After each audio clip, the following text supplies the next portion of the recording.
What's happening, guys? Sorry, it's been a little while. I had to leave town. I did a big job. I'm back now and about to do the player's performance, but I wanted to talk about this episode before I do my player's performance. I'm going to post this. Next thing is probably tonight that the player's performance in Russell Crown will get posted.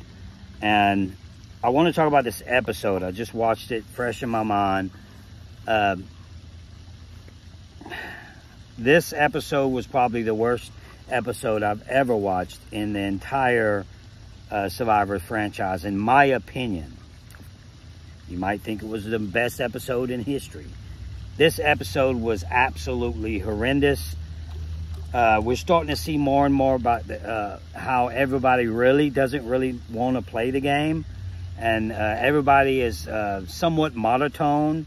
You know, the guy with the goatee, Mike, he, you know, it looks like he's about to quit already. They might be gearing us up for something like that.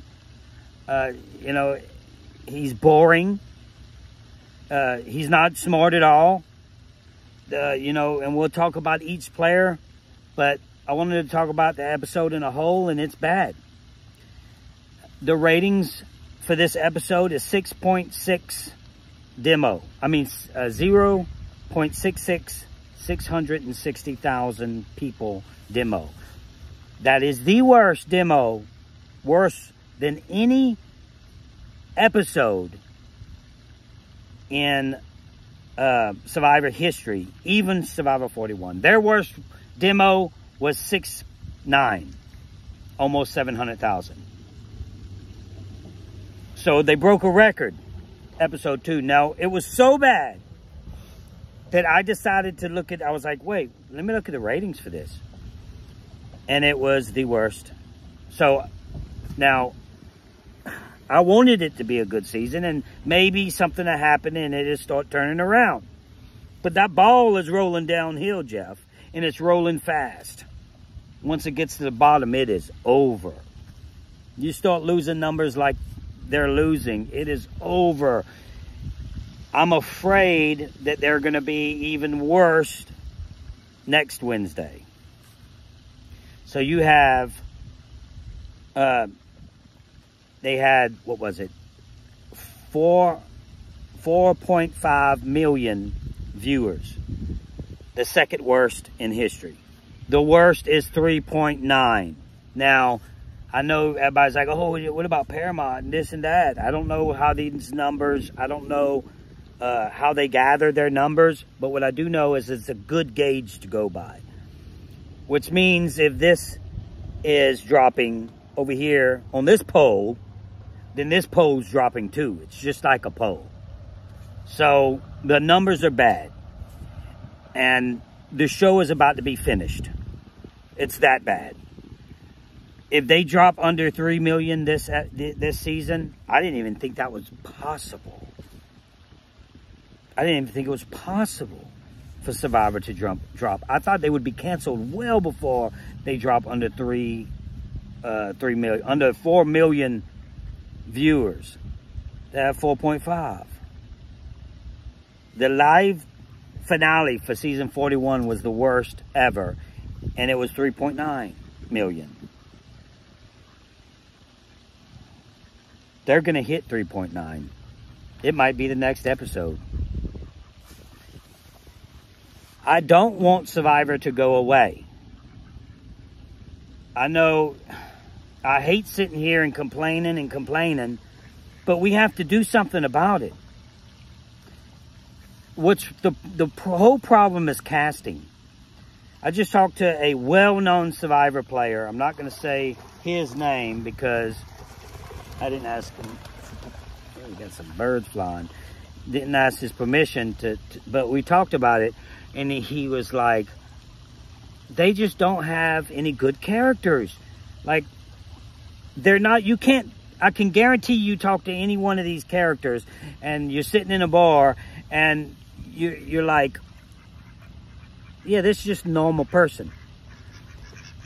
People that played Survivor back in the day, they were chosen by Lynn Spielman, mostly, and they were special. in maybe some weird way, but all of them were special. I'll tell you a story. Heroes versus Villains. When I played Heroes versus Villains, I played season 19. I barely watched Survivor. Never went to any parties or anything like that.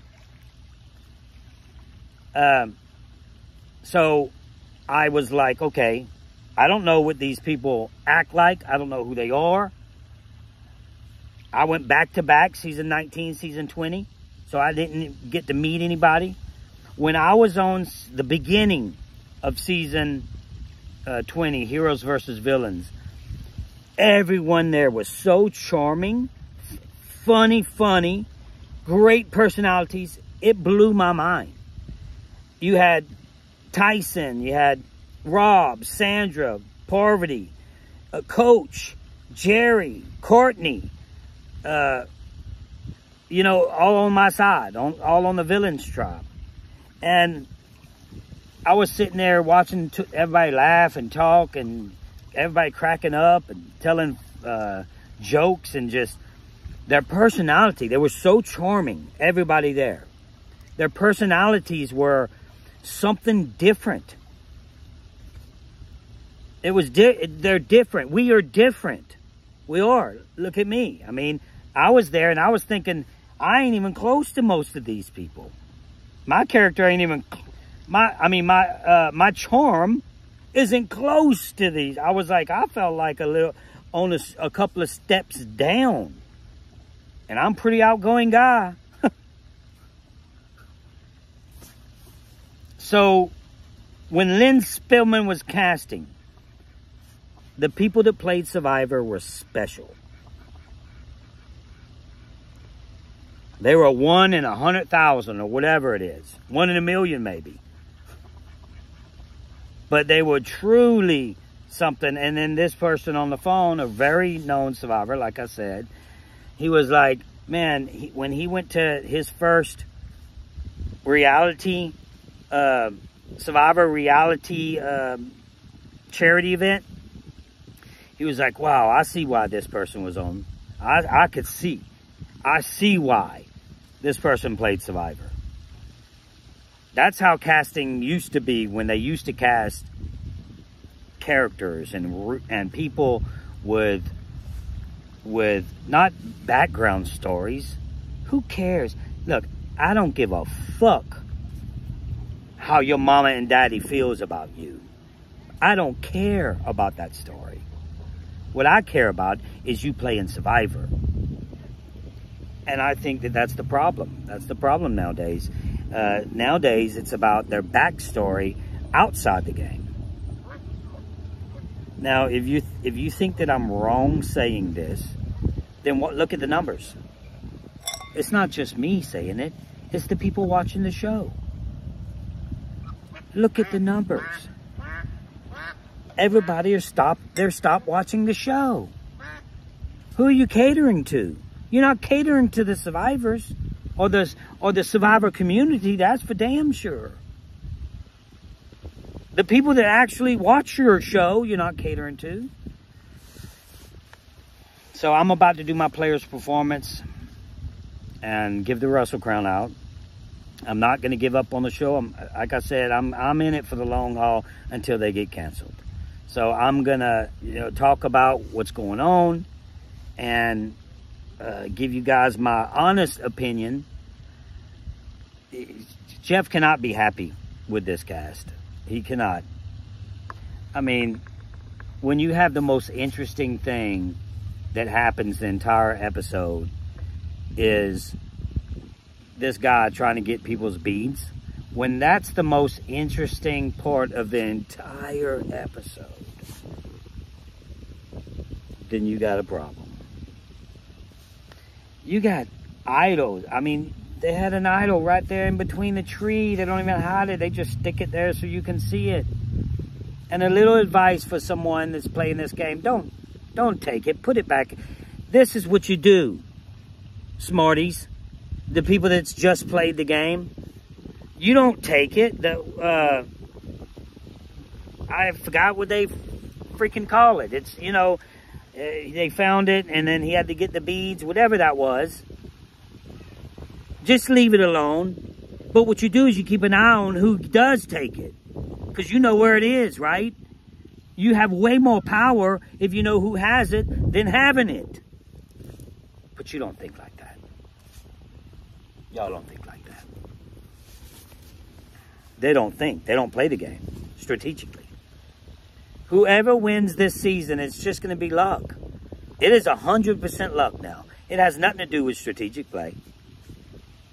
So, that's all I got, guys. I just wanted to talk about this episode. I have my little stand and my other phone that I'm about to do the player's performance. Probably right here. And talk about who wins the Russell Crown. And I'm sure I'm going to rant and rave on that too. That's what I should call it. This should be on Enhanced Reality on my other channel. Because I do rants over there. I might do a rant. I am going to do a rant. On that channel. So follow that channel and watch me rant even more about what's going on. But I get a little bit more aggressive over there because the people that subscribe to Enhanced Reality, those are the people that don't get their feelings hurt. Because if you get your feelings hurt on that channel, then you won't be there long. So that's all I got, guys. I got a lot of work to do right now. About to get to it. I'm going to post this first. And until next time. Bring back Lynn Spillman and keep hope alive.